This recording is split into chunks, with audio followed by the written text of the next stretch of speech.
சப்தான்ன பிராமணம் என்ற பகுதியில்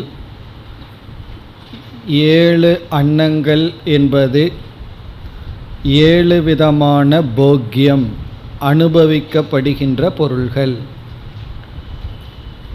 இந்த உலகத்தை 7ஆக பிரிக்கப்பட்டுள்ளது. அல்லது நாம் இந்த உலகத்தை பார்க்கின்றோம். அதில் 7 பொருள்களை நமக்கு விஷயமாக மாற்றுகின்றோம்.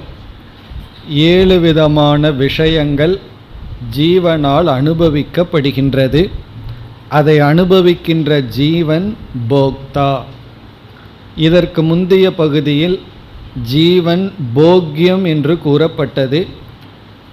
போக்யமாக அனுபவிக்கப்படுபவன் சம்சாரியான ஜீவன். இப்பொழுது அனுபவிப்பவன் சம்சாரியாக இருக்கின்ற ஜீவன். அதில் நாம் முதல் 2 அன்னங்களை பார்த்துள்ளோம். அதாவது முதலாவது சாதாரணம் அன்னம், மனிதர்கள் உட்கொள்கின்ற உணவுப் பொருள்கள். அது சாதாரணம் அன்னம். நாம் எதையெல்லாம் உட்கொள்கின்றோமோ அவைகளெல்லாம் நமக்கு போக்யம் ஆகின்றது. நம்மால் உட்கொள்ள முடியாத பொருளை ஒரு திருஷ்யமாக பொருளாக பார்ப்போமே தவிர போக்யமாக பார்க்க மாட்டோம். உதாரணமாக ஒரு மனிதன் சில விலங்குகளை உட்கொள்கின்றான், சில விலங்குகளை உட்கொள்வதில்லை. இப்போ மனிதன் ஒரு எலியை பார்த்தால் இது உணவுப் பொருள்னு பார்க்க மாட்டான்.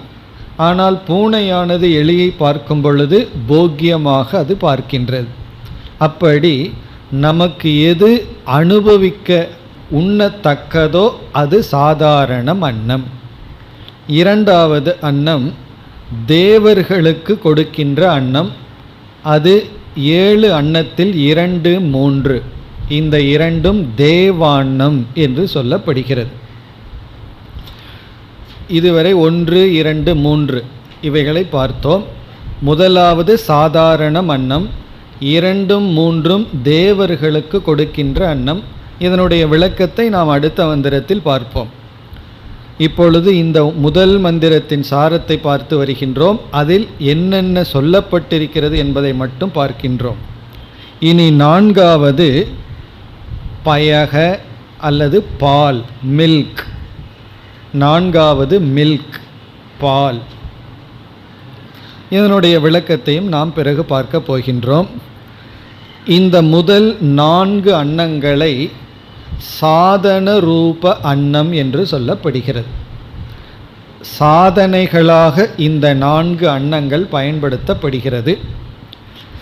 அல்லது இந்த 4ம் கொடுக்கப்படுகிறது. மற்றவர்களுக்கு இதை நாம் கொடுப்போம்.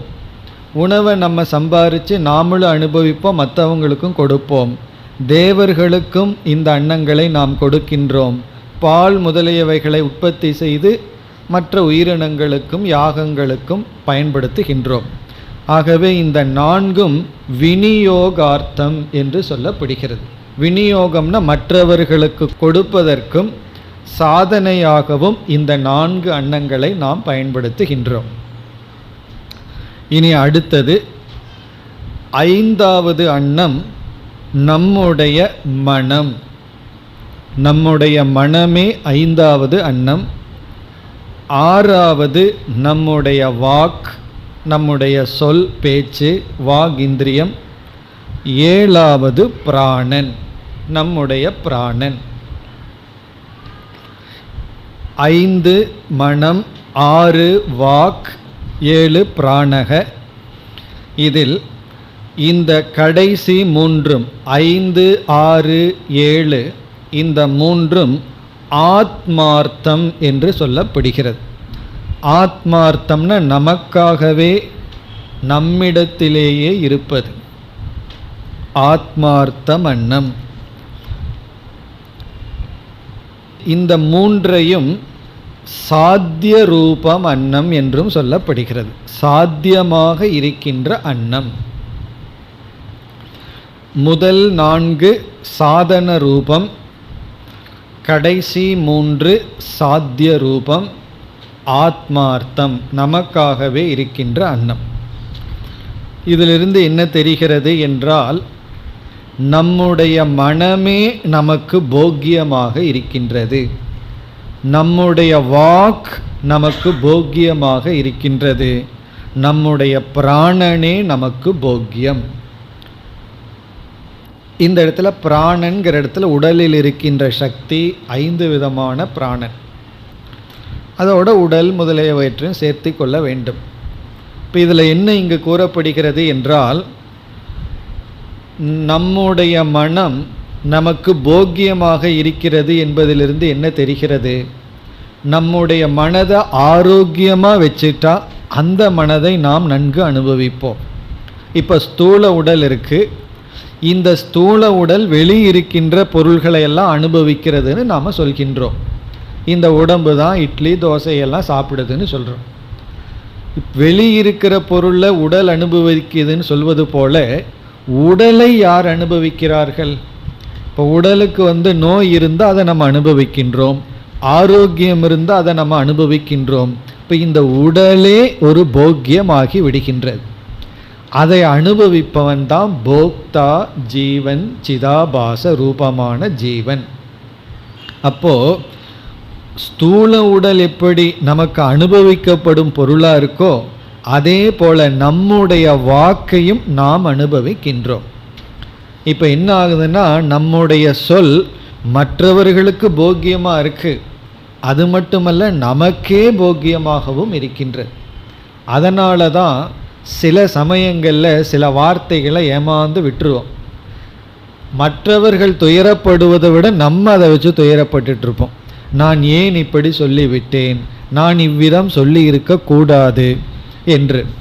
அல்லது சில சமயங்களில் ஏதோ தப்பி தவறி ஒழுக்கமாக பேசிடுவோம், அதனால நமக்கு பெருமை கிடைச்சிடும். நான் இப்படி சொன்னேன், நான் இந்த மாதிரி பேசினேன் அப்படின்னு சொல்லுவோம். அதே போல் நம்முடைய மனதை நாம் அனுபவிக்கின்றோம்.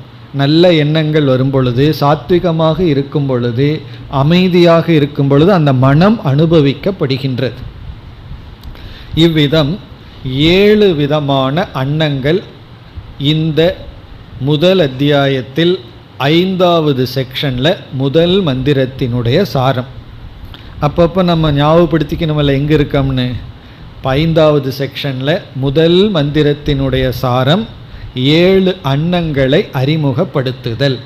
இதனுடைய விளக்கத்தை அடுத்த 2 மந்திரங்களில் பார்க்க போகின்றோம். இப்போ இந்த 7 அன்னங்களில் 4, 3 என்று பிரிக்கின்றோம். முதல் 4 சாதன ரூபம், கடைசி 3 சாத்திய ரூபம். முதல் 4 விநியோகம், மற்றவர்களுக்கு கொடுக்கின்றோம். கடைசி 3 மற்றவங்களுக்கு கொடுக்க முடியாது, நம்ம மனசில் நம்மகிட்ட தான் இருக்கும். மற்றவர்கள் அனுபவித்தாலும் அதை விநியோகம் செய்ய முடியாது, நம்மிடத்திலேயே இருக்கின்ற நம்முடைய உடல் உபாதிகள். இதுதான் 7 விதமான அன்னம் என்று முதல் மந்திரம் அறிமுகப்படுத்தப்படுகிறது. இனி நாம் அடுத்த மந்திரத்திற்கு செல்லலாம். இப்போ இந்த பகுதியில் இந்த 5வது செக்ஷனில் 23 மந்திரங்கள் இருக்கின்றது. அதில் ஒவ்வொரு மந்திரத்தினுடைய சாராம்சத்தை பார்த்து சென்று கொண்டு இருக்கின்றோம். இப்பொழுது 2வது மந்திரத்தினுடைய சாரத்திற்கு வருகின்றோம்.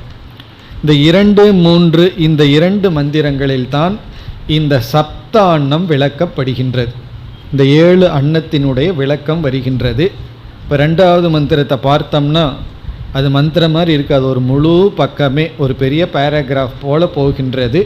இப்போ இதில் என்னென்ன கருத்துக்கள் சொல்லப்பட்டுள்ளது என்பதை இப்பொழுது வரிசையாக நாம் பார்க்கின்றோம்.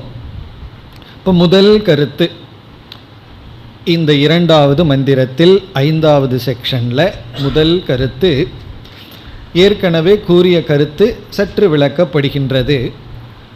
நாம் 7 அன்னங்களை எப்படி சம்பாதிக்கின்றோம், 7 அன்னங்களுக்கான காரணம் என்ன, சப்தான்ன காரணம். இப்போ இந்த உலகத்தில் எத்தனையோ பொருட்கள் இருக்குது. இப்படிப்பட்ட 7 விதமான அன்னங்களை நாம் உருவாக்க எது காரணம் என்றால், ஏற்கனவே நம்ம பார்த்தோம், ஒன்று மேதா, இனி ஒன்று தபஸ். மேதையா தபசா என்று இங்கு சொல்லப்படுகிறது. மேதா என்றால் உபாசனை, தபம் என்றால் இங்கு கர்மம்.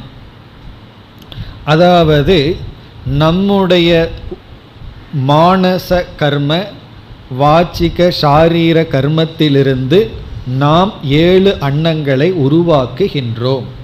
அதுதான் முதல் கருத்தினுடைய சாரம். அதாவது எப்படிப்பட்ட உணவை நம்ம சம்பாதிக்கிறோம், எப்படிப்பட்ட உணவு நமக்கு போக்கியம் ஆகும், எப்படிப்பட்ட உணவு, சாதாரண அன்னம் நமக்கு கிடைக்குங்கிறது நம்முடைய கர்மத்தினுடைய தியானத்தினுடைய பலன். சில பேருக்கு தூய்மையான ஆரோக்கியமான உணவு கிடைக்கின்றது, அது அவங்களுக்கு அன்னமாகின்றது. சிலருக்கு அது வெறும் வேடிக்கை பொருளாக தான் இருக்கு, கிடைப்பதில்லை. காரணம் என்ன? அவர்களுக்கு கர்ம பலன் இல்லை, தியானம் இல்லை. தியானம் இல்லைன்னா மானசீக கர்மத்தில் உபாசனையினால் புண்ணியத்தை சேகரித்து வைக்கவில்லை. அதாவது சில இடங்களில் இன்டீரியர் கிராமம் அல்லது மலை ஜாதி மக்கள், மலை பிரதேசத்தில் வாழ்பவர்களுக்கு அரிசி சாதம் சாப்பிட்றதுங்கிறது அது அவங்களுக்கு விருந்து. ரைஸ் இன்றைக்கெல்லாம் ஓரளவுக்கு வந்துடுது, பட் இருந்தாலும் அரிசி சோறு இன்றைக்கி செய்கிறாங்கன்னா அது அவங்களுக்கு ஒரு பெரிய ஃபீஸ்ட். ஏன்னா மற்ற நாளெல்லாம் இந்த ராகி, கோதுமை இந்த மாதிரி ஏதாவது தான் சாப்பிடுவார்கள். அப்படி அவர்களுக்கு எப்படிப்பட்ட உணவு போக்கியம் ஆகிறதுங்கிறது அவர்களுடைய கர்ம வினை. சில பேர் பெரிய செல்வந்தர்களாக இருப்பார்கள், வீட்டில் இருக்கின்ற எல்லாம் நல்லா சாப்பிடுவார்கள். அவர்களுக்கு உடலில் இருக்கிற நோயினால் அதே மலைஜாதி மக்கள் என்ன ராகி கஞ்சி குடிக்கிறானோ அதைத்தான் இவர் கப்பில் குடிப்பார் அல்லது வெள்ளி கிளாஸில் குடிப்பார். என்ன அதுதான் இவருடைய கர்ம வினை. அப்போது பணம் இல்லாததுனால தான் அவன் ராகி கஞ்சி குடிக்கிறான், பணம் இருக்கிறதுனால இவன் போகமாக சாப்பிடுகிறார்னு அர்த்தம் இல்லை. பணம்ங்கிறது அடுத்த ஒரு இன்ஸ்ட்ருமெண்ட், கருவி தான். அதுக்கு புண்ணியம் தேவை, கர்ம பலன் தேவை. இப்போ அதையும் நம்ம பார்க்குறோம். பொருள்களெல்லாம் சுற்றி இருக்கும், அந்த பொருள்களோட ஒரு பெரிய லிஸ்டே இருக்குது, என்னென்ன நோய் இருக்குது. நான் ஒரு செல்வந்தருடைய வீட்டுக்கு போயிருந்தேன், பெரிய செல்வந்தர். அவருடைய கிச்சனுக்கு பக்கமே ஒரு பெரிய பீரோ இருந்தது. திறந்து பார்த்தா உள்ள எல்லா மெடிக்கல் ஷாப்பில் என்னென்ன மருந்து இருக்கோ அத்தனையும் அங்கே இருக்குது. காரணம் என்ன? சாப்பிட்ட உடனே அதில் மீதி சாப்பாடு அங்கே இருக்குது. பாதி சாப்பாடு கிச்சன் டைனிங் ஹாலில், மீதி சாப்பாடு என்னென்னா அதை திறந்து இது சாப்பிட்றதுக்கு முன்னாடி சாப்பிட வேண்டிய மருந்து, சாப்பிட்டதுக்கு அப்புறம் சாப்பிட வேண்டிய மருந்துன்னு ஒரு பெரிய லிஸ்ட்டே வச்சுருக்காங்க. இதெல்லாம் என்னென்னா இதெல்லாம் கர்ம வினை, நம்ம செஞ்ச தவத்தினுடைய கர்மத்தினுடைய வினை. அதாவது எப்படிப்பட்ட மனிதர்களை நம்ம பக்கத்தில் வச்சுக்கிறோம், எப்படிப்பட்ட மனசை சம்பாரிச்சிருக்கோம், இதெல்லாம் நம்முடைய கர்மத்தினுடைய சிந்தனையினுடைய விளைவு. இன்றைக்கி என்னுடைய மனது எந்த விதத்தில் இருக்கின்றது, என்னுடைய வாக் எப்படி பேசிகிட்டு இருக்கு, என்னுடைய பிராணன் உடல் சக்தி எவ்வளவு தூரம் இருக்குது, இதெல்லாம் எதன் அடிப்படையில் இருக்கின்றது என்றால் நாம் செய்த கர்மத்தினுடைய விளைவு. அதனால் யார் பொறுப்புன்னா நம்ம தான் பொறுப்பு, மற்றவர்கள் பொறுப்பல்ல. நாம் அனுபவிக்கின்ற சுகதுக்கத்திற்கு நம்முடைய கர்ம வினைதான் காரணம், யாருக்கும் இதில் பொறுப்பில்லை. இப்போ யாருமே கிடைக்கலைன்னா சனி பகவான் இருக்கார், ரொம்ப தூரத்தில் இருக்கார், அல்லது செவ்வாய் கிரகம் இருக்குன்னு சொல்லி தோஷத்தை அங்கே போட்டுருவோம். இங்கே உபனிஷத் சொல்லுது, உன்னுடைய மேதா, உன்னுடைய தபஸினுடைய விளைவுதான் நீ அனுபவிக்கின்ற உலகம். இது முதல் கருத்து. இதில் இரண்டாவது மந்திரத்தில் அமைந்துள்ள. இனி இரண்டாவது கருத்து. இந்த இரண்டாவது கருத்து பிரதம அன்னம்.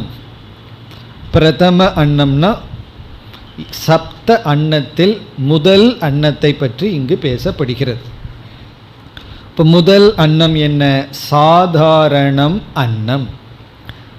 இதில் விளக்கம் அவசியம் இல்லை. சாதாரணம் அன்னத்துக்கு என்ன விளக்கம் சொல்வது? நாம் எவைகளையெல்லாம் உட்கொள்கின்றோமோ அவைகளெல்லாம் சாதாரணம் அன்னம். அதனால் இங்கே அதிகமான விளக்கமே கிடையாது. சாதாரணம் அன்னம்னு சொல்லப்பட்டிருக்கு, காமன் ஃபுட். எவைகளெல்லாம் நம்ம உட்கொள்கின்றோமோ அவைகளெல்லாம் அன்னம். அன்னம்ங்கிற சொல்லுக்கு அர்த்தமே அத்தியதே இது அன்னம், எது உட்கொள்ளப்படுகிறதோ. அது அப்படிங்கிற ரூட்லேருந்து வந்தது. உட்கொள்ளுதல், அத்தி, சாப்பிடுதல். அன்னம்ங்கிற வார்த்தைக்கே பொருள் எதை சாப்பிடுகின்றோமோ, எதை சாப்பிட முடியுமோ அது அன்னம். பொதுவாக இதுக்கு என்ன அர்த்தம் எடுத்துக்கணும்னா, நெல் இது போன்ற தாவரங்களை தான் எடுத்துக்கணும். சில பேர் ஆடு மாடுகள்லாம் எடுத்துக்கொள்வார்கள், ஏன்னா அது எங்களால் சாப்பிட முடியுதுன்னு சொல்லி. ஆனால் எது இறைவன் இயற்கையாக நமக்கு கொடுத்தாரோ அது அன்னம். அது முதல் கருத்து. பிறகு சாதாரண அன்னத்தை பற்றி கூறியதற்கு பிறகு இதே இடத்தில் உபனிஷத் ஒரு வேல்யூ, ஒரு பண்பை இங்கு நமக்கு கூறுகின்றது. சாப்பாட்டை பற்றி பேசின உடனே ஒரு வேல்யூ, ஒரு பண்பு வருகிறது. அது என்ன பண்பு என்றால், ஒருவன் உணவுக்காகவே வாழக்கூடாது, உணவையே லட்சியமாக கொண்டு வாழக்கூடாது. உணவுக்காகத்தான் நான் உயிர் வாழுகின்றேன் என்று வாழக்கூடாது. பிறகு உயிர் வாழ உணவை ஒரு கருவியாக, காரணமாக பயன்படுத்த வேண்டும். அது மட்டுமல்ல, இந்த உணவை தான் மட்டும் உண்ணக்கூடாது, பகிர்ந்து கொள்ள வேண்டும். நமக்கு கிடைக்கிற உணவை நாம் சாப்பிடுவதை பகிர்ந்து கொள்ள வேண்டும். அதாவது இங்கே ரெண்டு வேல்யூ இருக்கு. ஒன்று உணவையே லட்சியமாக கொள்ளக்கூடாது. சில பேர் நீ எதுக்கு உயிர் வாழுகின்றாயின்னு கேட்டால் சாப்பிட்றதுக்குன்னு சொல்லுவார்கள். நல்லா சாப்பிட்றதுக்கு தான் உயிர் வாழுகின்றேன். எதுக்கு கஷ்டப்பட்டு சம்பாதிக்கிறேன்னா சாப்பிடுவதற்கு, நல்லா சாப்பிட்றதுக்காகத்தான் வாழ்கிறேன்னு. அப்படி உணவையே சுவைக்காகவே வாழ்க்கை இருக்கக்கூடாது. சுவைங்கிறது ஒரு சைடு டிஷ் போல், சாப்பிட்றதுல வர்ற ஊறுகாய் போல. சில பேர் ஊறுகாயே சாப்பிட்ற ஆட்கள் எல்லாம் உண்டு. அப்படி இருக்கக்கூடாது. இப்போ உணவுக்காகவே வாழக்கூடாது. பிறகு அந்த உணவை பகிர்ந்து கொள்ள வேண்டும். ஸ்வசரீர ஸ்திதி மாத்திர ந பவதின்னு சொல்லப்படும். அதாவது நம்முடைய சரீரத்துக்காக மட்டும் நாம் பணத்தை சம்பாரித்து சாப்பிட்டு வாழ்ந்து கொண்டு இருக்கக்கூடாது, அதை பகிர்ந்து கொள்ள வேண்டும். இந்த ஒரு வேல்யூ இங்கு வருகின்றது. ஏன்னா ஃபுட்டை பற்றி பேசின உடனே சாப்பிடுவதே வாழ்க்கையினுடைய லட்சியம் அல்ல, நாம் மட்டும் சாப்பிடுவதும் லட்சியம் அல்ல. நமக்கு எது கிடைக்குதோ அதை பகிர்ந்து கொள்ள வேண்டும்.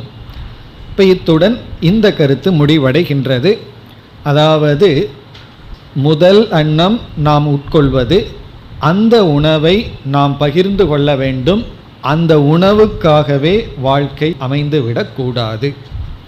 இனி அடுத்த கருத்துக்கு வருகின்றோம். அதாவது இந்த மந்திரத்தில் இருக்கிற தேர்டு பாயிண்ட். ஃபஸ்ட்டு பாயிண்ட் எதனால் நம்ம அன்னத்தை உருவாக்குகின்றோங்கிறது. இரண்டாவது முதல் அன்னம். மூன்றாவது பாயிண்ட் இரண்டாவது மூன்றாவது அன்னம். இது தேவர்களுக்காகன்னு மட்டும் பார்த்தோம். அதனுடைய விளக்கம் இங்கு வருகின்றது. அதாவது தர்ஷ பூர்ணமாசம் என்ற ஒரு யாகம் இருக்கின்றது. தர்ஷம் பூர்ணமாசம் என்று 2 யாகங்கள். அந்த தர்ஷங்கிற யாகத்தில் தேவர்களுக்கு சில பொருள்களை ஆகுதிகளாக கொடுப்போம். பூர்ணமாசம் என்ற 2வது யாகத்தில் சில பொருள்களை தேவர்களுக்காக நாம் ஆகுதி செய்கின்றோம், அர்ப்பணம் செய்கின்றோம். அப்படி இந்த தர்ஷம் என்கின்ற யாகத்திலும் பூர்ணமாசம் என்கின்ற யாகத்திலும் 2 விதமான பொருள்களை யாகங்களுக்கு, அதாவது தேவர்களுக்கு கொடுக்கின்றோம். அப்படி இரண்டாவது மூன்றாவது அன்னம் தேவர்களுக்கு தர்ஷ பூர்ணமாசத்தில் கொடுக்கப்படுகின்ற ஆகுதிகள். அதுதான் இங்கு சொல்லப்படுகிறது. தர்ஷம் என்ற யாகத்தில் தேவர்களுக்கு கொடுக்கின்ற பொருள்கள் 2வது அன்னம். பூர்ணமாசம் என்கின்ற யாகத்தில் தேவர்களுக்கு நாம் கொடுக்கின்ற பொருள்கள் 3வது அன்னம். இப்போ இதனுடைய தாற்பயம் என்ன என்றால், தேவர்களுக்கு நாம் சில பொருள்களையெல்லாம் கொடுத்து அவர்களிடமிருந்து நாம் பெற்று கொள்கின்றோம். இந்த இடத்துல தேவர்கள்னால் இயற்கைன்னு அர்த்தம். இப்போ மழை வர வேண்டும்னு சொன்னால் நம்ம என்ன பண்ணுறோம்? ப்ராக்டிக்கலாக மழை தேவைன்னு சொன்னால் மரங்கள் எல்லாம் வளர்க்கணும்னு சொல்கிறோம். இப்போ மரத்தை நம்ம வளர்ப்பதன் மூலமாக இயற்கையிலிருந்து மழையை நாம் பெறுகின்றோம். இப்போ மரத்தை வளர்த்தல் என்பது யாகம் செய்வதற்கு சமம். மழை நமக்கு கிடைத்தல் என்பது தேவர்களுடைய அனுகிரகத்தை அடைதல் என்பதற்கு சமம். அவ்விதம் இப்போ மரத்தை நாம் எதற்கு பயன்படுத்துகின்றோம்? ஒரு அன்னமாக பயன்படுத்துகின்றோம். எதற்குன்னா தேவர்களுக்கு, இயற்கைக்கு கொடுப்பதற்கு. என்ன காரணம்? அந்த இயற்கையிலிருந்து நாம், தேவர்களிடமிருந்து நாம் பலனை பெறுவதற்காக. அதே போல் சூரியனை நம்ம நமஸ்காரம் பண்ணுறோம், அதனால் உடலுக்கு ஆரோக்கியம், கண்ணுக்கு சக்தி வருது. அதே போல் சந்திரனை வழிபடுகின்றோம். அப்படி ஒவ்வொரு தேவதைகளுக்கு நாம் சில ஆகுதிகளை கொடுத்து வழிபாடு செய்கின்றோம். அந்த பொருள்கள் தேவர்களுக்கு கொடுக்கின்ற அன்னங்கள். அது எதற்கு என்றால் இதுவும் விநியோகத்திற்காக. நம்ம சும்மா கொடுப்பதில்லை, தேவர்களிடம் கொடுத்து அவர்களிடம் இருந்து அனுகிரகத்தை நாம் அடைகின்றோம். இப்போ தேவர்கள் யார் என்றால் மனிதர்களை காட்டிலும் அதிக சக்தி வாய்ந்த ஜீவர்கள். அவர்கள் கீழான சக்தியை உடைய ஜீவர்களுக்கு அனுகிரகம் செய்ய முடியும். எல்லாமே ஜீவர்கள் தான், ஆனால் நம்மை காட்டிலும் சக்தி அவர்களுக்கு அதிகம். இதை நம்ம ப்ராக்டிக்கலாக புரிஞ்சுக்கணும்னா, நம்ம இன்றைக்கி ஒரு சிட்டியில், நகரத்தில் வாழ்ந்துட்டு இருக்கோம். இந்த சிட்டிக்குள்ளே பவர்ஃபுல் பர்சன் ஒருத்தர் இருக்கார், அதாவது சில அதிகாரி ஒருவர் இருக்கார். அவர் ஐஏஎஸ் ஆஃபீஸர்னே வச்சுக்குவோமே. அவருக்கு சில சக்தி இருக்குது, பவர் இருக்குது. நம்ம என்ன பண்ணுறோம்? ஏதாவது ஒரு தேவைன்னு சொன்னால் அவருக்கு பொருளை கொடுத்து அல்லது அவரிடம் சென்று நம்ம சில பொருள்களை அல்லது சில சௌகரியங்களை அனுபவிக்கின்றோம். அவரும் ஜீவன், நம்மளும் ஜீவன் தான். ஆனால் பவர் உடையவர்களுக்கு, மினிஸ்டருக்கோ பிரைம் மினிஸ்டருக்கோ நம்மை விட சக்தி அதிகம், ஒரே ஜீவனாக இருந்த போதிலும். இப்போ அவருக்கு நம்ம ஏதாவது கொடுத்து அவரிடமிருந்து ஒரு பிரயோஜனத்தை அடைவது போல ஜீவர்கள், மனிதர்கள் தேவர்களுக்கு சில ஆகுதிகளை கொடுத்து அவர்களிடமிருந்து அனுகிரகத்தை அடைகிறார்கள். அதாவது பித்திருக்களை நினைச்சு நாம் பித்திருக்களுக்கு சிலது செய்கின்றோம்னா அந்த பித்திருக்கள் நம்முடைய குடும்பத்திற்கும் நமக்கும் அனுகிரகம் செய்வார்கள். இப்படி பித்திருக்களுக்கோ தேவர்களுக்கோ கொடுக்கப்படுகின்ற அன்னத்தை 2, 3 என்று இங்கு சொல்லப்படுகிறது. அதான் தேவாய அன்னம், 2வது அன்னம், 3வது அன்னம். பலி ரூபமாக, ஆகுதி ரூபமாக கொடுத்தல். அதனால தான் இது சாதன ரூபம் அன்னம்னு சொல்லப்பட்டுள்ளது. முதல்ல இருந்ததே சாதாரண அன்னம், அதுவும் சாதன ரூபம் அன்னம். அது எப்படி தெரியுதுன்னா, அந்த அன்னத்தை சொன்ன உடனே உபனிஷத் ஒரு வேல்யூ சொல்லிச்சே, அதிலிருந்து தெரிகிறது. இதை சாத்தியமாக வைக்கல, சாப்பிட்றதையே லட்சியமாக வச்சுருந்தா சாதாரண அன்னம் சாத்திய அன்னமாக மாறி இருக்கும். அது ஏன் சாதன ரூபம்னு சொன்னால், உயிர் வாழ வேண்டும், ஆகவே உணவை நாம் உட்கொள்ள வேண்டும். ஆரோக்கியமாக வாழ வேண்டும், அதற்கு தகுந்தாற்போல் உணவை உட்கொள்ள வேண்டும். ஆகவே வாழ்க்கைக்கு உணவு சாதனம், அந்த வாழ்க்கையினுடைய லட்சியம் வேறு. அதே போல தேவர்களிடமிருந்து அனுகிரகத்தை பெற 2, 3 அன்னங்கள் பயன்படுத்தப்படுகின்றது. இனி இந்த 2வது 3வது அன்னத்தை கூறியதற்கு பிறகு இங்கும் ஒரு வேல்யூ, ஒரு பண்பானது கூறப்படுகின்றது. இங்கு கூறப்படுகின்ற வேல்யூ என்னவென்றால், இஷ்டி யாஜுகக ந ஸ்யாத். அதாவது காமிய கர்மியாக ஆகிவிடாதே. அதுதான் இங்கே வேல்யூ. இஷ்டி யாஜுகக ந ஸ்யாத் அப்படின்னு சொல்லப்பட்டுள்ளது. இஷ்டி யாஜுகன காமிய கர்மி, ந பவது ந ஸ்யாத். நீ சுயநலத்திற்காக கர்மத்தில் ஈடுபடாதே. வேதத்தினுடைய கர்மகாண்டத்தை உன்னுடைய சுயநலத்திற்கு பயன்படுத்தாதே, அல்லது இகலோக போகத்திற்காக மட்டும் பயன்படுத்தாதே. இப்போ நம்ம தேவர்களிடம் சென்று தேவர்களிடமிருந்து நாம் சில பயனை அடைகின்றோம். தேவர்களிடம் சென்றுனா தேவர்களுக்கு ஆகுதிகளை எல்லாம் கொடுத்து வழிபட்டு அவர்களிடமிருந்து சில பிரயோஜனத்தை அடைகிறோம்னா அதை உன்னுடைய சுயநலத்திற்காகவோ போகத்திற்காகவோ பயன்படுத்தாதே. இப்போ நம்ம வீட்டில் கவர்மெண்ட் ஆஃபீஸர் ஒருவர் இருந்தார்னு வச்சுக்குவோமே, அவரிடமிருந்து அந்த டிபார்ட்மெண்ட்டில் என்னென்ன ஃபேவரை அனுபவிக்க முடியுமோ அதெல்லாம் அனுபவித்து விடுவார்கள். ஒருத்தர் டெலிஃபோனில் ஒர்க் பண்ணிகிட்டு இருந்தால் வீட்டில் இருக்கிறவங்களுக்கெல்லாம் அது சம்பந்தமாக என்னென்ன ஃபேவர் கிடைக்குமோ அதையெல்லாம் அனுபவித்து விடுவார்கள். காரணம் என்ன? நம்ம ஆள் தான் ஒன்று இருக்கேன்னு சொல்லி.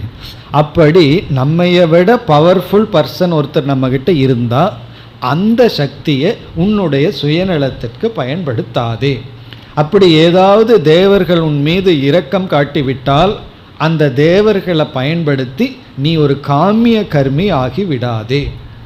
இதனுடைய மைய கருத்து என்ன என்றால், கர்மகாண்டத்தை கர்ம யோகமாக பயன்படுத்து. அதுதான் இதனுடைய சாரம். இப்போ வேதத்தினுடைய கர்மகாண்டத்தை நீ கர்ம யோகமாக்கி விடு. அதில் சொல்லியிருக்கின்ற கர்மங்கள் தர்மாம்சங்களை எல்லாம் எடுத்து ஒரு கர்மயோகியாக இரு, காமிய கர்மியாக இருந்து விடாதே.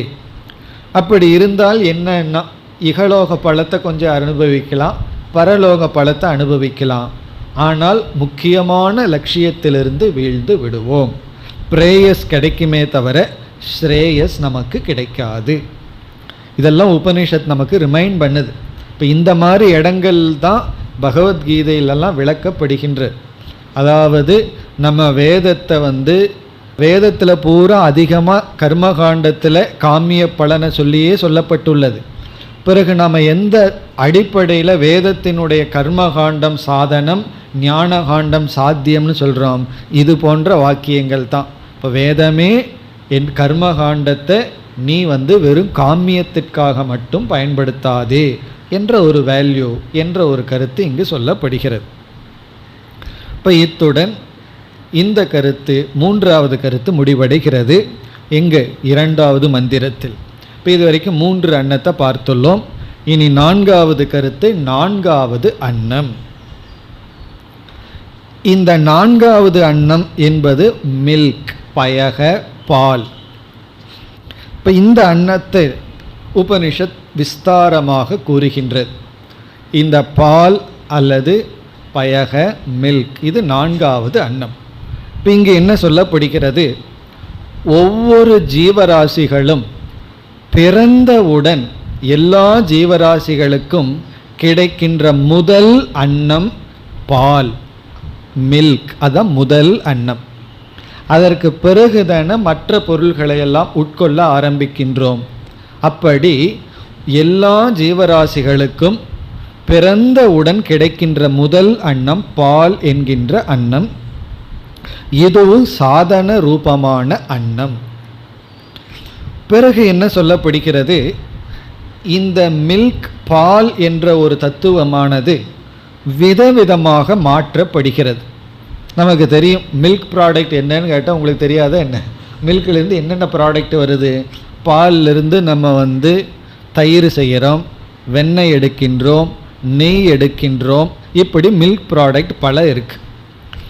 பிறகு யாகங்களில் நம்ம பார்த்தோம்னா முக்கியமாக பாலும் பிறகு நெய்யும் பயன்படுத்தப்படுகின்றது. அக்னிஹோத்திரத்துக்கு நெய்யும் பாலும் தான் மிக முக்கியமான ஆகுதிகள். பிறகு உபனிஷத்து இங்கே என்ன கூறுகின்றது? மில்க் மிக மிக உயர்ந்தது, தூய்மையானது, மேலானதுன்னு பாலினுடைய ஸ்துதி இங்கு வருகின்றது.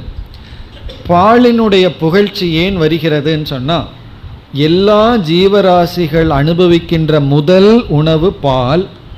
தேவர்களுக்கெல்லாம் ஆகுதி கொடுக்கும் பொழுது முக்கியமான ஆகுதியாக இருப்பது பாலும் அதிலிருந்து உருவான நெய் போன்ற திரவியங்களும்.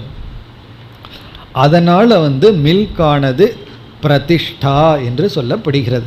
இந்த உயிர் ஜீவராசிகளுக்கே ஆதாரமாக இருக்கின்ற அன்னம். அதனால் என்னென்னா, அந்த மில்கை வேஸ்ட்டு பண்ணக்கூடாது. அந்த மில்கை பாலை நாம் வணங்க வேண்டும். அதனால தான் பாலை கொடுக்கின்ற பசு இருக்கே, அதை நம்ம வணங்க வேண்டும்னு சொல்கிறோம். மற்ற மிருகங்களை கொன்னாலும் பசுவதையை ஏன் சாஸ்திரத்தில் தவறாக கூறப்படுகிறதுன்னா, இப்படிப்பட்ட பாலை கொடுக்கின்ற பசு பாலை கொடுக்கிற வரைக்கும் அதுக்கு ஆராதனை பண்ணிட்டு அது எப்போ பாலை கொடுக்கறது நிற்கிதோ அப்போ கசாப்பு கடைக்கு அனுப்பிச்சிடுறது. அப்படி இருக்கக்கூடாது. அந்த கிராட்டிடியூட் இருக்க வேண்டும் என்று என்ன லாஜிக்காக பார்த்தா ஆட்டையும் வதவனக்கூடாது தான். ஆனால் அதையெல்லாம் விட்டுட்டு ஏன் பசுவதையை மட்டும் முக்கியமாக தவறுன்னு சொல்கிறோம்னா, இப்படிப்பட்ட பாலை நமக்கு தருவதனால் இந்த அக்னிஹோத்திரம் முதலிய யாகங்களுக்கு பால் பயன்படுத்தப்படுகிறது. மிக மிக உயர்ந்ததைத்தான் நம்ம தியாகம் பண்ணணும். நான் தியாகம் பண்ணுறேன்னு சொல்லி எனக்கு எது யூஸ்லெஸ்ஸோ அதை கொடுத்தேன்னு வச்சுக்கோமே, அதுக்கு பேர் தியாகம் அல்ல. தியாகம்ங்கிறது எப்போ வருகிறதுன்னு சொன்னால், எது உயர்ந்ததோ எது மேலானதோ அதை கொடுக்கும் பொழுது தான் தியாகம்னு வருது. நமக்கு ஒரு பொருளை மற்றவங்களுக்கு கொடுக்கும் பொழுது அந்த சென்ஸ் ஆஃப் லாஸை உணரணும். ஒரு பிரயோஜனமானது என்னை விட்டு போகுதுன்னு உணர்ந்தா தான் அது உண்மையிலேயே தியாகம். நம்ம இடத்துல அது அந்த உணர்வு வரவில்லைன்னு சொன்னால் அது தியாகமே அல்ல. அதுக்கு ஒரு உதாரணம் சொல்வார்கள். கிராமத்தில் ரொம்ப வசதியான ஒருவர் இருக்கார். பிறகு அந்த வசதியானவருக்கு கீழே வேலை செஞ்சிட்ருக்கார் ஒருவர். இப்போ அந்த ஏழையாக இருக்கிறவர் பெரியவரை பார்க்க வர்றார். அவர் வரும்பொழுது அவர் பயிர் செய்து அவர் வச்சிருந்த ஏதாவது ஒரு காய், உள்ளதுக்குள்ளேயே சீப்பான காயின்னு வச்சுக்கோமே, ஒரு கத்திரிக்காயோ ஒரு சின்ன பூசணிக்காயோ ஏதோ ஒரு காய், அதை கொண்டு இவர் கொடுப்பாராம் பண்ணையாரை பார்க்கும்போது. அதாவது செல்வந்தரை பார்க்க அவருக்கு இவர் கொடுத்து தான் சாப்பிடணுங்கிறது இல்லை, வெறுங்கையோட பெரியவங்களை பார்க்க போகக்கூடாது, ஏதாவது கொடுக்கணும்ட்டு அவர் கொண்டு போய் கொடுப்பாராம். இப்போ மிக மிக சீப்பான ஒரு வெஜிடபிள் அவர் கொடுக்குறார், ஆனால் அவருக்கு அதில் சென்ஸ் ஆஃப் லாஸ் இருக்குது. ஏன்னா அதில் அவர் ஏதோ ஒரு இழப்பு இருக்குது.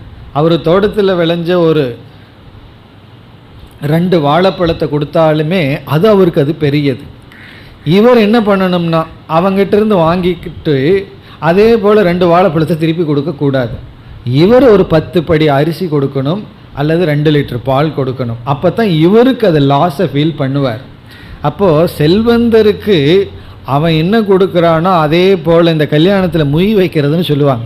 நீ என்ன கொடுத்தையோ அதைத்தான் நான் திருப்பி கொடுப்பேன்னு இல்லாமல், நீ ஏழையாக இருந்தால் இந்த கிராமத்தில் இதுவும் நடக்கும். ஒரு பெரிய வீட்டு கல்யாணத்துக்கு ஏழை 10 ரூபா கொடுப்பான். அதே வீட்டு சிறிய வீட்டு கல்யாணத்துக்கு பெரியவர் வந்தால் நீ 10 ரூபா கொடுத்தன்னு கொடுக்கக்கூடாது, அவர் 1000 100 கொடுக்கணும். அப்போ தான் டேலி ஆகுது. அதுதான் ரியல் டேலிங்கிறது. அந்த 10க்கு 10 டேலி கிடையாது. உனக்கு 10 ரூபா கொடுத்தா என்ன லாஸோ அதே லாஸ் எனக்கு 1000 ரூபா கொடுத்தா தான் வரும். அந்த 1000 ரூபா கொடுக்கும் பொழுது தான் டேலி ஆகுது. அப்படி இந்த பால்ங்கிறது மிக உயர்ந்தது. அதை நம்ம தியாகம் பண்ணும் பொழுது தான், யாகத்தில் பயன்படுத்தப்படும் பொழுது தான் அது உண்மையான லாஸ் நமக்கு வருகின்றது. அதனால் இங்கு உபனிஷத் சொல்கின்றது, மிக உயர்ந்ததைத்தான் யாகத்தில் பயன்படுத்த வேண்டும். அப்படி எடுத்துக்கொள்ளப்பட்டது பால். ஆகவே அது 4வது அன்னம், அதை நாம் வணங்க வேண்டும். அதுதான் இங்கு சொல்லப்பட்ட கருத்து. இப்போ இவ்வளவு கருத்துக்கள் இந்த 2வது மந்திரத்தினுடைய சாரம். இனி அடுத்த 3 அடுத்த மந்திரத்தில் வருகின்றது. இப்போ இந்த 4 அன்னங்களை எடுத்துக்கொண்டால், சாதாரணமாக நாம் உட்கொள்கின்ற உணவு அது சாதனை, தேவர்களுக்கு கொடுப்பது 2 3, 4வதும் சாதாரண அன்னம்தான். ஆனால் அந்த பால் என்பது மிக உன்னதமான இடத்தில் இருக்கின்றது. எப்படிப்பட்ட அல்லது எவ்வளவு விதமான பொருள்கள் இந்த 4 நமக்கு கிடைக்குங்கிறது நம்முடைய கர்ம, நம்முடைய உபாசனையினுடைய பலன். இனி கடைசி 3க்கு நாம் செல்கின்றோம். 5 6 7 இந்த அன்னங்கள் தான் இனிமேல் சற்று விளக்கப்படுகின்றது. 3வது மந்திரத்தினுடைய சாரத்திற்கு வருகின்றோம். இதில் மனம் வாக் பிராணன், மனம்ங்கிறது 5வது அன்னம், வாக்குங்கிறது 6வது அன்னம், பிராணன்கிறது 7வது அன்னம். இது ஆத்மானம், நம்மிடத்தில் இருக்கின்ற அன்னங்கள். இதை விநியோகம் பண்ண முடியாது, இதை நாம் அனுபவித்து கொண்டிருக்கின்றோம். இது சாத்தியம் அன்னம். இதிலிருந்து ரொம்ப மிக முக்கியமான ஒரு கருத்து சொல்லப்படுகிறது. நம்ம வாழ்க்கையில் எதை அடையணும் அப்படிங்கிறது ஒரு கேள்வி, எது லட்சியம் அப்படிங்கிறது ஒரு கேள்வி. மேலான லட்சியம் என்ன? உடனே நமக்கு என்ன சொல்ல தோணும்? ஆத்மாவை அடையிறது தான் லட்சியம்னு நம்ம எரியாமல் சொல்ல தோணும். ஆனால் சற்று யோசித்து பார்த்தோம்னா, இந்த ஆத்மாவை நாம் அடையணும்னு சொன்னாலே இப்போ நம்மக்கிட்ட ஆத்மா இல்லைன்னு தான் அர்த்தம். இதை அடையணும்னு சொன்னால் நம்ம இடத்துல இல்லாத தேனை அடையணும். ஆனால் ஆத்மா தான் எல்லா இடத்துலையும் எங்கு நிறைஞ்சிருக்கே, அப்போ எப்படி ஆத்மாவை அடைதல் என்ற கேள்வி வரும்பொழுது, அந்த ஆத்மாவை அடைய வேண்டும்னு நம்ம சொன்னாலும் கூட அது அறிவினால் அடையப்படுகின்ற பொருள். ஏற்கனவே இருக்கு, ஆனால் எங்கிட்ட இருக்கிற மாதிரி தெரியலையே, நான் இழந்துட்டனேன்னு சொன்னால், இருக்கிறத இழப்பது அறியாமையினால தான் முடியும். இப்போ திடீர்னு லைட் ஆஃப் எல்லாம் ஆயிடுதுன்னு வச்சுக்கோமே, உங்களை எல்லாம் நான் இழந்தாச்சு. காரணம் என்ன? உங்களை எல்லாம் எனக்கு தெரியவில்லைன்னு சொன்னால், ஏன் தெரியவில்லை? எப்படி இழந்துள்ளேன்? அறியாமையினால் இழந்துள்ளேன். அறியவில்லை, பார்க்கப்படவில்லை. இப்போ இதிலிருந்து என்ன தெரிகின்றது என்றால், நாம் ஆத்மாவை அடைதல்ங்கிறது ஆத்மாவை பற்றிய அறிவை அடைதல். அந்த அறிவை எங்கு அடைதல்? ஐந்தாவது அன்னம் மனக, நம்முடைய மனதில் அந்த அறிவை அடைதல். அந்த மனதில் அறிவை அடையணும்னு சொன்னால், அந்த மனதில் அறிவை அடைவதற்கு நமக்கு என்ன தேவை? சப்த பிரமாணம் தேவை. குரு கிட்ட போய் மௌனமாக இருந்தோம்னு வச்சுக்குவோமே, இந்த குருவுக்கு நல்லது, அது வேற பிரச்சனை. ஆனால் நமக்கு என்ன அறிவு கிடைக்கும்னா, அவர்கிட்ட ஏதாவது 4 கேள்வியை கேட்டால் தான் நமக்கு அறிவு கிடைக்கும். அவர் இடத்துல போய் பேசாமல் வந்துட்டு அவரும் பேசாமல் இருப்பார். அப்போது இந்த வாக்கு இருக்கே, அதன் மூலமாகத்தான் அறிவை நாம் அடைய முடியும். மௌன விரதமெல்லாம் ஞானத்தை அடைஞ்சதற்கு பிறகு, அல்லது வீட்டில் போய் வச்சுக்கணும். குரு கிட்ட போய் மௌன விரதம் இருக்குன்னா அது இருக்கக்கூடாது. அங்கே போய் நம்ம என்ன பண்ணணும்னா, கேள்விகளை கேட்க வேண்டும், சப்த பிரமாணத்தை பயன்படுத்த வேண்டும். மௌன விரதத்தில் சொல்லுவார்கள், சிஷ்யன் மௌன விரதம் இருக்கான், குருவுக்கு அவருக்கு தெரியலையா. சிஷ்யங்கிட்ட போய் ஏதாவது பேசிட்டா குரு பேசிடுறார் தெரியாமல். தெரிஞ்சால் பேச மாட்டார், அவன் மௌன விரதத்தில் இருக்கான், நம்ம எதுக்கு டிஸ்டர்ப் பண்ணோம்னு. தெரியாமல் பேசிட்டா சாஸ்திரத்தில் என்ன சொல்லப்பட்டிருக்கு? சிஷ்யன் பேசிடணுமா. காரணம் என்ன? குரு கிட்ட அதை பின்பற்றக்கூடாதான். இதெல்லாம் எதற்கு சொல்லப்படுதுன்னா, வாயை திறந்து நம்ம பேசி அறிவை அடைய வேண்டும். ஆகவே வாக் 6வது அன்னம். அந்த வாக்கு நல்லா இருக்கணும். குருவையே குழப்புற மாதிரி ஒரு கேள்வி கேட்டோம்னு வச்சுக்கோமே, அப்புறம் எப்படி இருக்கும்? அப்போது அது சிரமமாயிரும். நீங்கள் என்ன கேட்குறீங்க, என்ன வேணும்னு தெரியணும் அல்லவா? அதுக்கு வாக் சாதுரியமாக இருக்க வேண்டும். சில பேர் 2 மாடி ஏறி வருவார்கள், ஒரு 10 நிமிஷமாக பேச ஆரம்பிக்கிறதுக்கே. காரணம் என்னென்னா, பிராண சக்தி இல்லை. அப்போ பிராணன் 7வது அன்னம். இது ப்ராக்டிக்கல் எக்ஸாம்பிள். ஒரு 15 நிமிஷம் கழித்து தான் பேச்சே ஆரம்பிக்கும். உடலில் சக்தி இல்லை. பேசுறதுக்கு சக்தி வேணும்னா உடல் ஆரோக்கியம் நமக்கு தேவை, பிராண சக்தி நமக்கு தேவை. ஆகவே ஆத்மார்த்தம். ஆத்மார்த்தம்னா இந்த 3 நல்லா இருந்தால் முதல் பலன் அடைகிறது யாருன்னா நம்ம தான். நமக்கு தான் பலன் கிடைக்கின்றது. இந்த 3 தான் நம்முடைய லட்சியம். ஆத்மா கிடையாது. ஆத்மாவை அடையணும்னா இந்த 3 நமக்கு தேவை. இப்போ வாழ்க்கையில் எதை சம்பாதிக்கணும்? மனதை சம்பாதிக்கணும், வாக்கை சம்பாதிக்கணும், பிராணனை சம்பாதிக்க வேண்டும். பிராணன்னா உடல் வலிவு. 5 விதமான பிராண சக்தி. சாப்பிட்றதெல்லாம் ஒழுங்காக ஜீரணமாகணும், உடல் ஆரோக்கியமாக இருக்க வேண்டும். இப்போ உடல் ஆரோக்கியம் அது பிராணன். வாக்கினுடைய ஆரோக்கியம் அதுவும் ரொம்ப முக்கியம். நம்ம வாக்குனால தானே எல்லா கழகமும் வந்துட்டுருக்கு. அது கொஞ்சம் ஆரோக்கியமாக இருந்துட்டால் எதுக்கு நமக்கு பகைவர்கள்? நமக்கு இன்றைக்கி எத்தனை பேர்த்தோட பேசிக்கிறதுலேன்னு லிஸ்ட் எடுத்தால், எத்தனை பேர்த்தோட பேசிகிட்டு இருக்கிறோமோ அதை விட பெரிய லிஸ்ட்டு வந்துடும். உங்களுடைய உறவினர்கள் எவ்வளோ பேர் இருக்காங்க, யாரிடமெல்லாம் நீங்கள் பேச மாட்டீங்கன்னு லிஸ்ட் எடுத்தால் பேச மாட்டேங்கிற லிஸ்ட்டு அதிகம். ஏன்னா ஒழுங்காக அவங்ககிட்ட பேசாததுனால தான் அவங்கள நமக்கு இனிமையாகி விட்டார்கள். ஆகவே வாக்கு முக்கியம். பிறகு மனக, நம்ம இடத்துல ரொம்ப க்ளோஸாக இருக்கிறது நம்முடைய மனம். இந்த 3ம் அன்னம்னு சொல்லப்படுகிறது. நாம் சம்பாதிக்க வேண்டியது. நம்ம நினச்சிட்டு இருக்கோம் சம்பாதிக்க வேண்டியது பணம், வீடு, வாசல், அதெல்லாம் நினச்சிட்டு இருக்கோம். அதெல்லாம் இந்த ஸ்தூல சரீரம் ஏதோ கொஞ்சம் கம்ஃபர்டபுளாக இருக்கிறதுக்காக சம்பாதிக்க வேண்டியது. ஆனால் இந்த 3ஐயும் நம்ம சம்பாதிச்சிட்டோம்னா, குடிசையில் இருந்தாலும் சரி, மாளிகையில் இருந்தாலும் சரி, நம்ம சந்தோஷமாக இருப்போம். இந்த 3 தவிர மீதியெல்லாம் சம்பாதிச்சிட்டோம் அப்படின்னா ஏர் கண்டிஷன் ரூமில் வேர்வையோடு உட்காந்துட்டு இருப்போம். காரணம் என்னென்னா, இந்த மூன்றும் தான் நம்ம சம்பாதிக்க வேண்டியது. அதை எப்படி சம்பாதிக்க முடியும்? தபசா மேதையா. நமக்கு எப்படிப்பட்ட மனம், எப்படிப்பட்ட வாக், எப்படிப்பட்ட உடல் சரீர ஆரோக்கியம் கிடைச்சிருக்குங்கிறது நாம் செய்த கர்ம வினை, நாம் செய்த உபாசனை, நாம் செய்த கர்மம். அதுதான் இங்கு சொல்லப்படுகிறது. அப்படி சொல்லும் பொழுது நம்ம முதல்ல என்ன புரிஞ்சுக்கணும்? வாக் மன பிராணகங்கிறது நாம் ரொம்ப க்ளோஸாக அனுபவிக்கின்ற போக்கிய வஸ்து. அதுக்கப்புறம்தான் மற்றதை அனுபவிக்கின்றோம். அதை விட இனி ஒன்று, மற்றதை எப்படி அனுபவிக்கிறோங்கிறது இதனுடைய அடிப்படையில் தான் இருக்குது. வெளியிருக்கிற பொருள்கள் மனதுக்குள்ள வந்து மனம் எப்படி அடையப்பட்டுள்ளதோ அதன் அடிப்படையில் பொருள்படுத்தப்பட்டு நம்ம அனுபவிக்கின்றோம். ஆகவே வெளியிருக்கிற போக்கிய வஸ்துக்களை நாம் அனுபவிக்கின்ற விதம் இருக்கே, சுகமாக அனுபவிக்கிறோமா துக்கமாக அனுபவிக்கிறோமாங்கிறது இப்படிப்பட்ட இந்த மூன்றையும் அடைந்துள்ளோங்கிற விதத்தில் இருக்கு. இப்போ நம்ம ஒரு வீட்டுக்கு போகிறோம், நமக்கு விரும்பாத பொருளை சாப்பாடாக சாப்பிட்றதுக்கு கொடுத்துள்ளார்கள். இப்போ வெளியே போக்கிய பொருள் ஒரு மாதிரியாக இருக்கும், ஆனால் மனம் வாக் பிராணன் எப்படி இருக்கோ அதன் அடிப்படையில் அந்த அனுபவம் நமக்கு அமையும். ஏற்றுக்கொள்கிற மனதுடன் அதை எடுத்துட்டோம்னா அது துக்கமான அனுபவம் அல்ல. ஏற்றுக்கொள்ளாத மனதுடன் அதை அனுபவிக்கும் பொழுது துக்கமாகின்றது.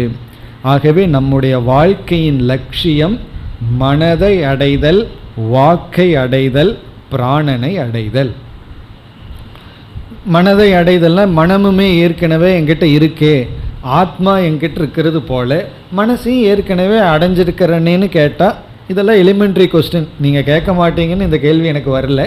அப்படி கேட்டால் மனம் இருக்கு, நல்ல மனதை அடைதல், சாத்விகமான மனதை அடைதல், நமக்கு மகிழ்ச்சியை கொடுக்கின்ற மனதை அடைதல், மகிழ்ச்சியை கொடுக்கின்ற வாக்கை அடைதல், அதெல்லாம் வரப்போகுது. இனிமேல் நம்ம பார்க்க போகிறோம் உபாசனையினுடைய பலனால எப்படிப்பட்ட இந்த மூணை நம்ம அடைய போகிறோம்னு இதே பகுதியில் நாம் பிறகு பார்க்க போகின்றோம்.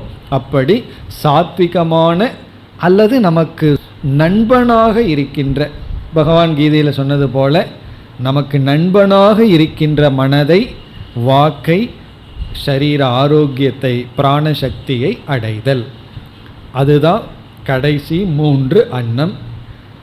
இனி நம்ம இந்த மந்திரத்தில் என்னென்ன கருத்துக்கள் சொல்லப்பட்டிருக்கிறதுன்னு பார்ப்போம்.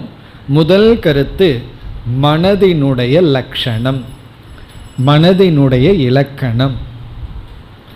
இரண்டாவது கருத்து மனதிற்கான பிரமாணம்.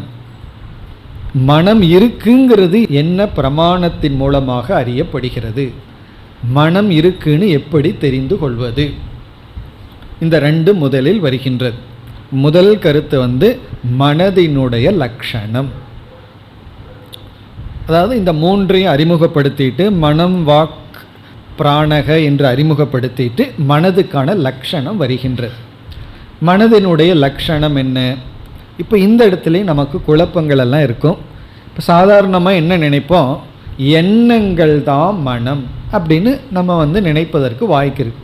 Mind is equal to thoughts, எண்ணங்கள் தான் மனம்னு நம்ம நினைப்போம்.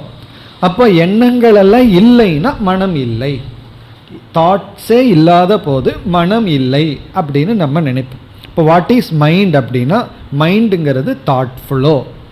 இப்படி நம்ம சாதாரணமாக நினைக்கிறதுக்கு வாய்ப்பு இருக்குது. அது தவறு. வெறும் எண்ணங்களினுடைய ஓட்டங்களோ எண்ணங்கள் மட்டும் மனம் அல்ல. பிறகு மனம்னா என்ன என்றால், எப்படி ஸ்தூல சரீரத்தை ஒரு டேஞ்சபிள் பாடி, ஒரு சரீரம்னு சொல்கிறோம். சரீரம்னு சொன்னாவே அது ஒரு விதமான இயற்கைக்கு உட்பட்ட ஒரு பொருள், ஒரு திரவியம், சாலிட், ஒரு ஆப்ஜெக்ட். அதே போல மனம்ங்கிறது ஒரு சூக்ஷ்மமான திரவியம். அது வெறும் ஓட்டம் அல்ல, எண்ணங்களினுடைய ஓட்டம் மட்டும் மனம் அல்ல. மனம்ங்கிறது எ சாலிட், சாலிடுன்னு சொல்ல முடியாது, ஆனால் எ சப்ஸ்டன்ஸ், எ திரவியம், சூக்ஷ்மமான ஒரு பொருள். அப்படிப்பட்ட சூக்ஷ்மமான திரவியத்திலிருந்து உற்பத்தி ஆவதுதான் எண்ணம், விருத்தி, விருத்தின்னு சொல்லப்படுகிறது. எண்ணங்கள் அப்படிங்கிறது மனதிலிருந்து அந்த கரணத்திலிருந்து சூக்ஷ்ம சரீரத்திலிருந்து உற்பத்தி ஆகின்ற ஒன்று. அப்போ இப்போ நமக்கு எண்ணங்கள் ஓடிக்கொண்டு இருக்கின்றது. யாருமே இப்போ எண்ணங்கள் இல்லாமல் இருக்குன்னு சொல்ல முடியாது. கிளாஸ் கேட்டுட்ருக்கோம், எழுதிட்டுருக்கோம், சிந்திச்சிட்ருக்கோம், வகுப்பை ஃபாலோ பண்ணிகிட்ருக்கோம். இப்போ எண்ண ஓட்டங்கள் எல்லாம் இருக்குது. அப்போ மனம் இப்பொழுது எப்படிப்பட்ட அவஸ்தையில் இருக்குது? அந்த திரவியத்திலிருந்து எண்ண ஓட்டங்கள் சீராக ஓடிக்கொண்டு இருக்கின்றது. அது ஒரு அவஸ்தை, ஜாகிரத அவஸ்தை. அதே போல் சொப்பன அவஸ்தை, சுஷுப்தி அவஸ்தை, இதெல்லாம் மனதுக்கு இருக்கின்ற அனுபவங்கள், அவஸ்தைகள். ஆழ்ந்த உறக்கத்தில் எண்ண ஓட்டங்கள் எல்லாம் தடைப்பட்டு வெறும் நித்ராங்கிற விருத்தி மட்டும் ஓடிக்கொண்டு இருக்கின்றது. அப்படி மனம் என்பது ஒரு ஷரீரம், ஒரு திரவியம், சூக்ஷ்மமான திரவியம். அதில் எண்ணங்கள் எல்லாம் ஓடிக்கொண்டு இருக்கின்றது. எண்ணங்கள் வரும் போகும். வெறும் எண்ண ஓட்டங்கள் மட்டும் மனம் அல்ல. எண்ண ஓட்டங்கள் மட்டும் மனம்னா அது எங்கிருந்து ஒடியாருதுன்னு கேள்வியெல்லாம் வரும். பிறகு இந்த மனதை நம்ம என்ன சொல்கிறோம்? இப்போ ஒரு அனுபவம் நமக்கு ஏற்பட்டு விட்டால் அந்த அனுபவங்கள் எங்கேயோ பதிகின்றதல்லவா, சம்ஸ்காரங்கள் எல்லாம் பதிகின்றதல்லவா, அது ஸ்தானம். அப்போ சம்ஸ்கார ஸ்தானம், நம்முடைய வாசனைகளுக்கான இடம். இதைத்தான் நம்ம சித்தம்னு சொல்கின்றோம். சித்தம்ங்கிறது மனதினுடைய ஒரு பகுதி, மெமரி பார்ட், நம்முடைய அனுபவங்கள் எல்லாம் பதிகின்ற இடம். இப்படி மனம் என்பது ஒரு பொருள், சூக்ஷ்மமான பொருள். அந்த பொருளை உடல்னு சொல்கிறோம். அந்த உடலிலிருந்து விதவிதமான எண்ணங்கள், ஓட்டங்கள் வந்து கொண்டு இருக்கின்றது. அதில் விதவிதமான உணர்வுகள் வருகின்றது நமக்கு. அதாவது ஆசைன்னு ஒரு உணர்வு வருது, கோபம்ங்கிற உணர்வு வருது, பொறாமைங்கிற உணர்வு வருது, உறுதிங்கிற உணர்வு வருது, பயம்ங்கிற உணர்வு வருகின்றது, சந்தேகம்னு ஒரு புத்தி வருகின்றது. இப்போ இந்த உணர்வுகள் எல்லாமே, ஒவ்வொரு உணர்வுகளும் ஒவ்வொரு எண்ணங்கள் அப்படின்னு சாஸ்திரம் கூறுகிறது. ஒவ்வொரு ஃபீலிங்கும் ஒவ்வொரு தாட். இப்போ கோபம் வருதுன்னா குரோத விருத்தின்னு சொல்கிறோம். விருத்தி இல்லாமல் குரோதம் வராது. ஒரு குரோதம்னு வந்த உடனே அங்கே எண்ணம் வந்தாச்சு. ஏன்னா அந்த எண்ணங்களை தான் நம்ம அனுபவிக்கிறோம். ஆகவே மனம் என்பது உணர்வு மயமானது, உணர்வு மயமாக இருக்கின்றது. அந்த உணர்வுகளெல்லாம் இங்கு சொல்லப்படுகிறது. என்னென்ன உணர்வுகள்னு சில உதாகரணங்கள் இந்த மந்திரத்தில் வந்துள்ளது. அதாவது ஸ்ரத்தா, அஸ்ரத்தா, பிறகு வெட்கப்படுதல், பயப்படுதல், கோபப்படுதல், சந்தேகப்படுதல், இந்த உணர்வுகள் எல்லாமே, அப்போ இன்பப்படுதல், துன்பப்படுதல், இதெல்லாம் மனதில் இருக்கின்ற தன்மைகள். இப்போ இந்த வாக்கியம் ரொம்ப முக்கியமான வாக்கியமாக எடுத்துக்கொள்ளப்படுகிறது. அதாவது இந்த மந்திரம் காரணம் என்னன்னா, இந்த மந்திரத்தில் தான் இப்படிப்பட்ட உணர்வுகளெல்லாம் ஆத்மாவினுடைய குணம் அல்ல, மனதினுடைய குணம் என்பதற்கு பிரமாணம். அதாவது கோபப்படு, சுகப்படுதல், துக்கப்படுதல், பயப்படுதல், சம்ஸ்காரங்கள், இதெல்லாம் ஆத்மாவுக்கு இல்லை, மனதிற்கு தான்கிறதுக்கு உபனிஷத்தில் நமக்கு கிடைக்கிற பிரமாண பகுதி இது. அதனால் இந்த மந்திரம் அடிக்கடி சங்கரரால் மற்றவர்களால் கொடுக்கப்படுகின்ற, மேற்கோள் காட்டுகின்ற மந்திரம் இது. இப்போ தர்க்க சாஸ்திரத்தில் அவங்களாம் தர்க்கவாதிகள், தர்க்கத்தை பற்றி ரொம்ப சிந்திப்பவர்கள் மனதுக்கு 8 விதமான குணங்கள் இருக்குன்னு ஆத்மாவுக்கு, மனதுக்கல்ல, ஆத்மாவுக்கு 8 விதமான குணம் இருக்குன்னு சொல்வார்கள். அதில் சுகம், துக்கம், இச்சா, துவேஷம், தர்மம், அதர்மம், இப்படியெல்லாம் ஒரு பெரிய லிஸ்டே வச்சுருக்காங்க. அதெல்லாம் தர்க்க சாஸ்திரத்தில் இருக்கு, நமக்கு அவசியம் இல்லை. இப்படி இன்பப்படுதல், துன்பப்படுதல், விருப்பை அடைதல், வெறுப்பை அடைதல், சம்ஸ்காரங்கள், இதெல்லாம் ஆத்மாவினிடம் இருக்கின்ற குணங்கள்னு ஒரு லிஸ்ட்டு சொல்கிறார்கள். அதை நீக்கிறதுக்கு நமக்கு பிரமாணம் இந்த இடத்துல தான் இருக்குது. இப்போ தர்க்க சாஸ்திரம் தவறு, இந்த குணங்களெல்லாம் உபனிஷத் மனதின் குணங்களாக சொல்லியிருக்கே தவிர ஆத்மாவின் குணங்களாக சொல்லவில்லைன்னு சொல்லி, ஆத்மா நிர்குணம், குணங்கள் எல்லாம் மனதிற்குத்தான் இருக்கின்றது என்ற கருத்து இந்த இடத்தில் நிரூபிக்கப்படுகின்றது. ஆகவே மனதினுடைய லட்சணம் இங்கு என்ன சொல்லப்படுகிறதுனா, எல்லா விதமான எமோஷன்ஸ், எல்லா விதமான உணர்வுகளும் மனதில் தான் இருக்கின்றது. அதுக்கு நம்ம லாஜிக் கொடுப்போம். மனது விழித்து கொண்டிருக்கும் போது தான் இந்த உணர்வுகள் இருக்கு. ஒருவன் ரொம்ப கோபமாக படுத்து தூங்குறான், கோபமாக தூங்கிட்டு இருக்காருன்னு சொல்ல முடியாது. கோபமாக தூங்க போனார்னு சொல்லுவோம். தூங்குனதுக்கப்புறம் அவருக்கு கோபம் கிடையாது, சாந்தமாக இருப்பார். அதனால் என்னதான் கோபமாக தூங்க போனாலும் தூங்கிட்டார்னு வச்சுக்கோமே, கோபம் போயாச்சு, பொறாமை போயாச்சு, சந்தோஷம் போயாச்சு, சோகம் போயாச்சு. இதிலிருந்து என்ன தெரியுதுன்னா, மனம் விழித்து கொண்டிருக்கும் பொழுது தான் இந்த உணர்வுகள் இருக்கின்றது. மனம் லயஸ்தானத்திற்கு போகும் பொழுது இந்த உணர்வுகள் இல்லை. ஆகவே விழித்து கொண்டு செயல்பட்டு கொண்டிருக்கின்ற மனதிற்குத்தான் இந்த குணங்கள் என்று நம்ம அன்வய வெதிரேக நியாயத்தில் எல்லா விதமான உணர்வுகளும் மனதை பற்றி உள்ளது அல்லது மனதிற்குத்தான். ஆகவே என்னன்னா, அந்த மனதை ஒழுங்கான மனதாக சம்பாதிக்கணும்னு அர்த்தம். நம்ம சம்பாதிக்க வேண்டியது மனம்தான். எப்படிப்பட்ட மனம்னா நல்ல மனம், அதுவும் வரப்போகுது. அதாவது இந்த மாதிரி உபாசனை எல்லாம் பண்ணால் ஒருத்தனுக்கு எப்படிப்பட்ட வாக்கு கிடைக்கும், மனம் கிடைக்கும்னு உபனிஷத் கூறப் போகின்றது. இது முதல் கருத்து, மனதினுடைய லட்சணம்.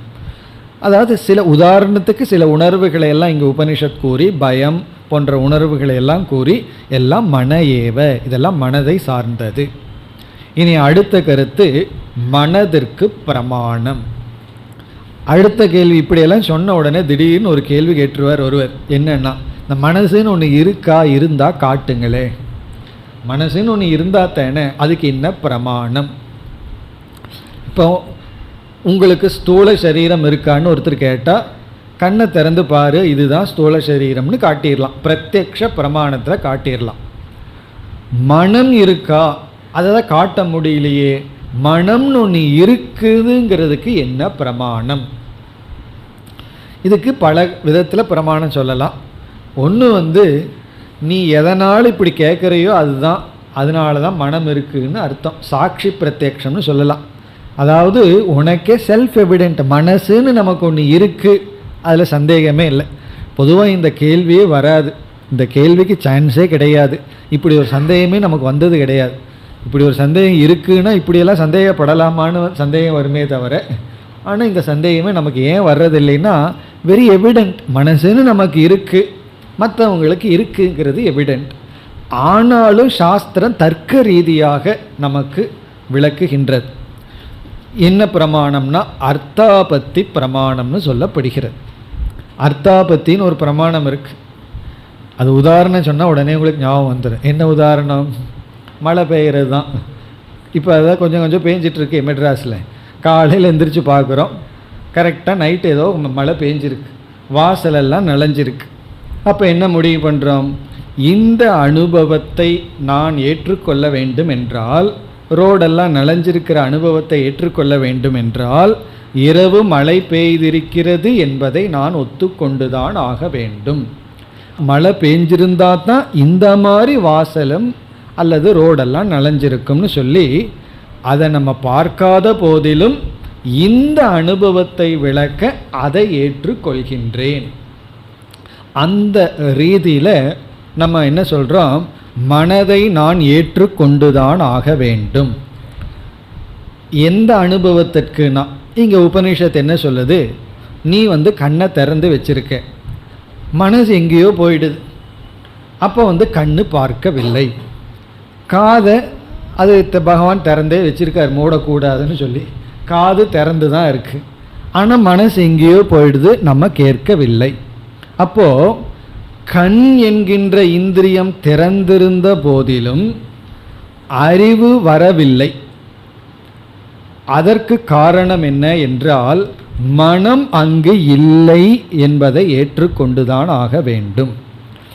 இல்லை, மனம்னே ஒன்று இல்லைன்னு வச்சுக்குவோமே, கண்ணு திறந்திருந்ததுன்னா ஞானம் வந்து தான் ஆகணும். ஏன்னா மனம்னு ஒன்று தேவையில்லையே. இப்போ இன்பிட்வீன் மனதுன்னு ஒன்று இருக்கிறதுனால தான் கண்கிற பிரத்யக்ஷ பிரமாணம் இருந்த போதிலும் எனக்கு அறிவு வரவில்லை. காரணம் என்ன? மனம் எங்கேயோ சென்று விட்டது. அதைத்தான் உபனிஷத்தை இங்கு சொல்றது. அந்யத்ர மனாகா அபூத்னே இங்கு வார்த்தை வருகிறது. வேற இடத்துல மனசு போயிடுது. இது எதை குறிக்கிறதுனா, இப்போ அர்த்தாபத்தி பிரமாணம் என்னன்னு சொன்னா, அதாவது கண்ணானது திறந்திருந்த போதிலும் அறிவு வரவில்லை என்ற அனுபவத்தை நான் விளக்க வேண்டும் என்றால், கண்ணானது திறந்திருந்த போதிலும் எனக்கு அறிவு வரவில்லை என்கின்ற அனுபவத்தை நான் ஏற்றுக்கொள்ள வேண்டுமென்றால் மனம் என்பதை நான் ஏற்றுக்கொண்டுதான் ஆக வேண்டும்.